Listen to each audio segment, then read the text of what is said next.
रविशंकर प्रसाद जी हमारे साथ जुड़े हैं, केंद्रीय मंत्री, रामलला के वकील। एक वक्त पर राम जन्मभूमि आंदोलन से भी आप जुड़े रहे, सक्रिय भूमिका आपकी रही, और आज वो दिन आया जब प्रधानमंत्री के हाथों वहां पर नींव की ईंट रखी गई और भूमि पूजन हुआ।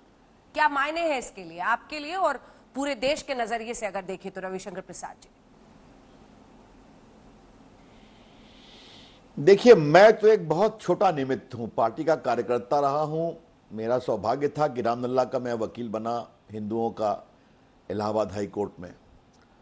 उसके पहले अंजना, आपको याद होगा कि जब अडवाणी जी गिरफ्तार हुए थे लालू प्रसाद की सरकार के द्वारा रथ यात्रा में, तब भी मैं लाल कृष्ण अडवाणी का वकील था और पटना हाई कोर्ट से उनको मैंने ये प्रार्थना स्वीकार कराई थी कि वो दिल्ली आकर वीपी सिंह की सरकार के खिलाफ वोट दे सके। आज का दिन अंजना ऐतिहासिक है, बहुत भावनाएं उमड़ रही हैं। वो सारे कार सेवक जो शहीद हुए, संघर्ष किया, उन सबों की याद आ रही है। लेकिन आज जो प्रधानमंत्री ने राम की महिमा का बखान किया, सब में राम और हम और राम सबों में, और जो राम का एक व्यापक विस्तृत स्वरूप उन्होंने प्रस्तुत किया, और जो इस मंदिर की महिमा का उन्होंने जयगान किया कि यह मंदिर कैसा बनेगा, आशा का मंदिर, सर्जना का मंदिर, प्रगति का मंदिर, भारत के भविष्य को आशा की ऊंचाइयों पर ले जाने वाला मंदिर।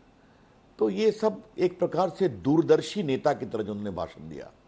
और आपने सही कहा, जिस समय वो दंडवत लेटे वो रामलला के सामने, तो वो बड़ा ही भावुक क्षण था।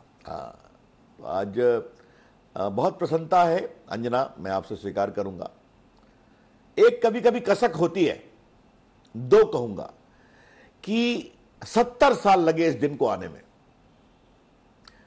और मैं आपसे 1 मिनट वक्त लूंगा कि प्रभु राम न्याय और कानून की मर्यादा से आए हैं वहां पर। इलाहाबाद हाई कोर्ट और संविधान का कॉन्स्टिट्यूशन बेंच, और संविधान के कॉन्स्टिट्यूशन बेंच का फैसला क्या है, आपके दर्शकों जो देश में हैं और दुनिया में हैं बताना चाहूंगा।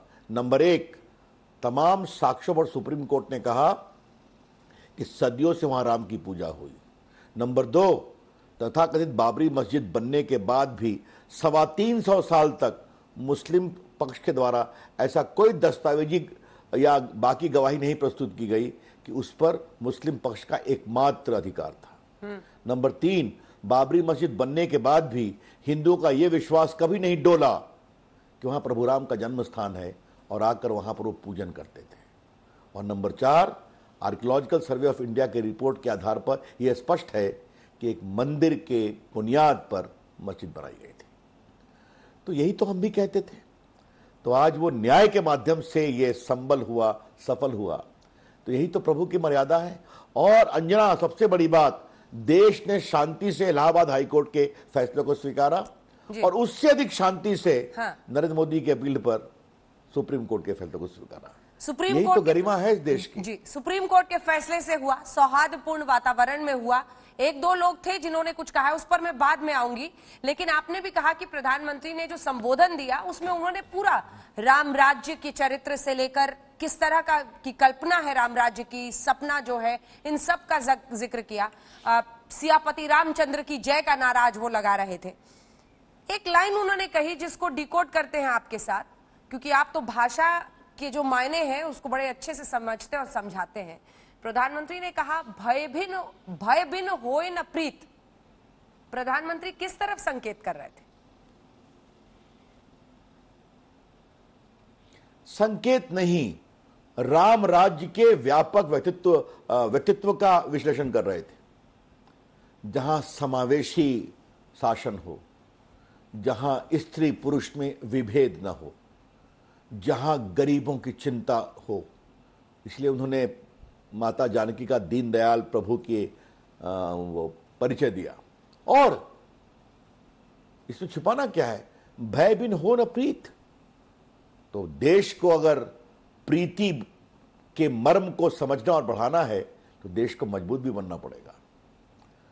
दिनकर जी की कविता याद है ना अंजना जी, क्षमा शोभती उस भुजंग को जिसके पास गरल हो। हाँ, ये तो प्रभु राम का आशीर्वाद है। कि समाज को, देश को मजबूत भी होना चाहिए।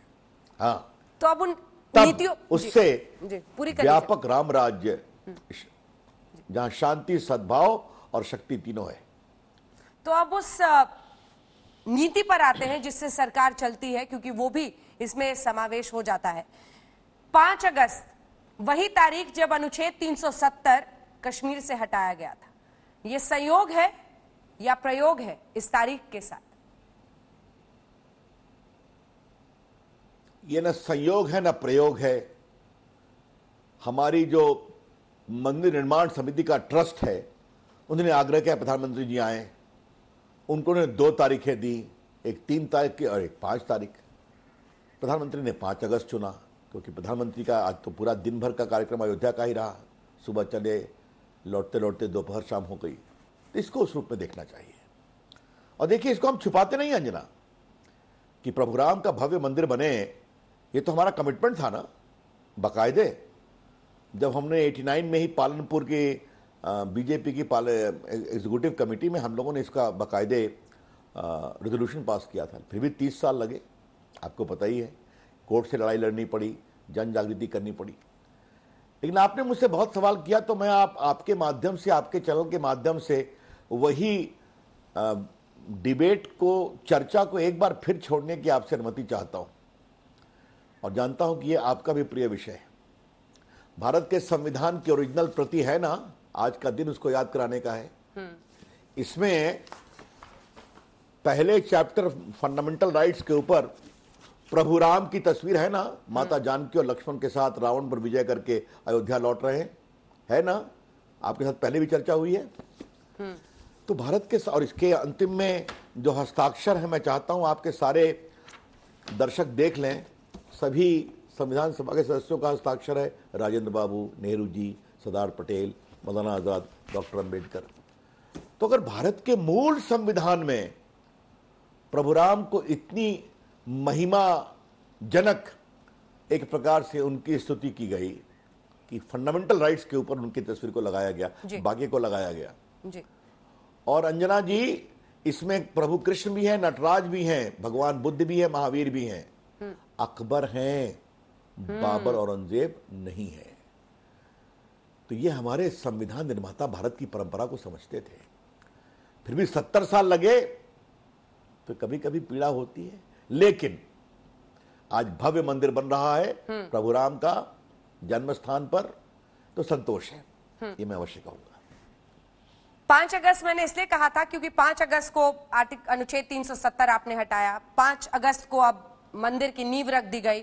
और वो तीसरा जो आप लोगों का सबसे बड़ा, जो अगर हम देखें कि 3 जो महत्वपूर्ण काम आप बताते हैं, उसमें यूनिफॉर्म सिविल कोड ही बचा है। तो कहीं 5 अगस्त अगली तारीख उसके लिए ना मुकर्रर हो जाए, और उसमें आपकी बड़ी भूमिका फिर रहेगी। मुझे फिर लगा कि ये सवाल इतना लेट से क्यों पूछ रहे हैं आप। अब बीच में आप 3 तलाक कैसे भूल गई श्रद्धा मना अंजना जी?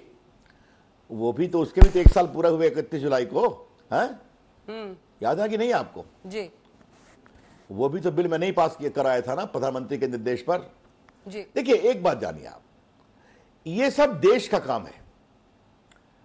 चाहे वो 370 को समाप्ति हो, मैं उस पर चर्चा नहीं करूंगा, वो एक सच्चाई है। आज कश्मीर भारत का अंग है और रहेगा, और वहां के विकास की पूरी चिंता हो रही है और होगी, और आतंकवादियों के खिलाफ सख्त कार्रवाई हो रही है। उसी प्रकार से राम जन्मभूमि होना चाहिए, 3 तलाक की बात हमने की थी। तो ये काम करने वाली सरकार है, जो देश के विकास और देश की भावनाओं के सम्मान के लिए जो करना होगा वो किया जाएगा। अब जहां तक आपने यूनिफॉर्म सिविल कोड की बात की, ये कोई बीजेपी का तो मानना ही नहीं है, ये तो भारत के संविधान को बनाने वालों ने कहा था आर्टिकल 44 में। आप भी जानती हैं, सुप्रीम कोर्ट के 4-5 फैसले भी हैं। अब इस पर कब करना है, कैसे करना है, ये विचार का विषय है। आपने देखा होगा, लॉ कमीशन को सभी स्टेक होल्डर से चर्चा के लिए कहा गया है। उनकी एक रिपोर्ट आई है, उसके रिपोर्ट पर विचार करेंगे। लेकिन आप लोगों से आज मैं थोड़ा आपसे एक विनोद भरे एक सवाल करूं, विनोद के रूप में। जी जी। काम करो तो परेशानी, जब काम कर लिया तो फिर वो कब करोगे? अंजना जी, आज प्रभु राम मर्यादा पुरुषोत्तम का ऐतिहासिक मंदिर बन रहा है। आज इस भावुक क्षण को जरा देश को उसको नमन तो करने दीजिए, ये मैं आपसे आग्रह करूंगा। बिल्कुल। और यही भावना आज पूरे देश में है। लेकिन चलते चलते एक सवाल छोटा सा, उसका छोटा सा जवाब दे दीजिएगा। कई लोग ऐसे हैं, चाहे वो all India Muslim personal law board है, चाहे वो असदुद्दीन ओवैसी हैं, जिन्होंने कहा है आज भी कि मस्जिद है, मस्जिद थी और मस्जिद रहेगी। उनका यह मानना है कि प्रधानमंत्री का वहां पर जाना भारत के धर्मनिरपेक्षता के खिलाफ है। उनको आपका क्या जवाब होगा, संक्षिप्त सा जवाब से? बहुत साधारण जवाब। ऐसा विलाप वो 50 साल से कर रहे हैं, करने दीजिए। मैं क्यों उन लोगों का नाम लेके उनको इज्जत दूं? एक जो तेलंगाना के सांसद जी हैं, उनका जवाब देने के लिए तेलंगाना की भाजपा पर्याप्त है। बात समझ गई? मैं आपसे इतना ही विश्वास से कहूंगा कि देश के अधिकांश मुसलमान आज के इस निर्णय से बहुत प्रसन्न हैं और उन सबों की अपेक्षा थी कि कोर्ट से फैसला होना चाहिए। कोर्ट की संवैधानिक बेंच, देश की सबसे बड़ी अदालत सुप्रीम कोर्ट ने फैसला कर दिया है। तो अब जिनकी स्वयं की एक सीमित राजनीति के कारण कुछ बोलने की मजबूरी है, उनको बोलने दीजिए। देश आज एक नए मुकाम, नई भावनाएं और नए संकल्प के साथ खड़ा है। बहुत बहुत धन्यवाद आपका रविशंकर प्रसाद जी, हमारे साथ आज तक पर जुड़ने के लिए। और उन्होंने यही कहा है कि देश में जबरदस्त हर्ष है, संयोग और प्रयोग नहीं है। ये सुप्रीम कोर्ट के फैसले से हुआ है और सौहार्दपूर्ण वातावरण में ही देश ने ये बड़ा फैसला लिया है और आज नींव रखी।